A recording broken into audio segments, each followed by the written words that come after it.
Box office దగ్గర మంచి అంచనాల నడుమ ఆగస్టు 14న గ్రాండ్ గా రిలీజ్ కి సిద్ధమవుతున్న Tollywood man of masses NTR, Bollywood Greek god Hrithik Roshan ల క్రేజీ కాంబోలో భారీ హైప్ నడుమ రూపొందుతున్న వాటు సినిమా అఫీషియల్ ట్రైలర్ ను రీసెంట్ గా రిలీజ్ చేశారు. టీజర్ రిలీజ్ టైంలో అనుకున్న రేంజ్ లో టీజర్ అంచనాలను అందుకోలేదన్న విషయం అందరికీ తెలిసిందే. కానీ ట్రైలర్ మాత్రం టీజర్ కన్నా ఎన్నో రెట్లు బెటర్ గా ఉండటంతో ఆడియన్స్ నుండి మంచి పాజిటివ్ రెస్పాన్స్ ను ఈ ట్రైలర్ సొంతం చేసుకుంది. ఇక ట్రైలర్ లో ఎన్టీఆర్ అలాగే హృతిక్ లు పోటీ పడి మరీ యుద్ధం చేయడం అటు బాలీవుడ్ వాళ్ళని ఇటు టాలీవుడ్ వాళ్ళను ఓ రేంజ్ లో ఆకట్టుకుందని చెప్పాలి. ఇక ట్రైలర్ కి తెలుగులో ఓవరాల్ గా 24 గంటల్లో మంచి రెస్పాన్స్ సొంతమైంది. మొత్తం మీద 24 గంటల్లో వ్యూస్ పరంగా 22.34 మిలియన్ల వ్యూస్ మార్కును అందుకున్న ఈ ట్రైలర్ లైక్స్ పరంగా 2,03,000 లైక్స్ ను మాత్రమే అందుకుంది.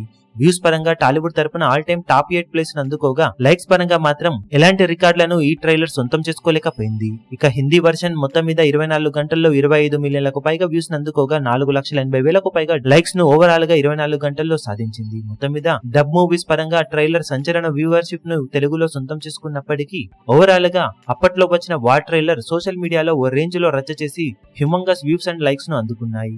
కానీ ఆ ట్రైలర్ తో పోల్చితే వాటర్ ట్రైలర్ మరీ ఆ రేంజ్ లో రికార్డు బ్రేకింగ్ లెవెల్లో రెస్పాన్స్ ను సొంతం చేసుకోలేదు. కానీ ఉన్నంతలో మంచి రెస్పాన్స్ ని ఆడియన్స్ నుండి అయితే దక్కించుకుంది. ఇక పోటీలో ఉన్న కూలీని తట్టుకొని బాక్సాఫీస్ దగ్గర ఈ సినిమా ఎలాంటి జోరును చూపించగలుగుతుందో చూడాలి. ఇప్పుడు ఈ వీడియో మీకు నచ్చినట్లయితే లైక్ చేయండి, షేర్ చేయండి, ఛానల్ ను సబ్స్క్రైబ్ చేయడం మాత్రం మరవకండి. ఏ చిన్న అప్డేట్ ను మిస్ అవ్వకూడదు అనుకుంటే బెల్ ఐకాన్ ను ప్రెస్ చేయండి.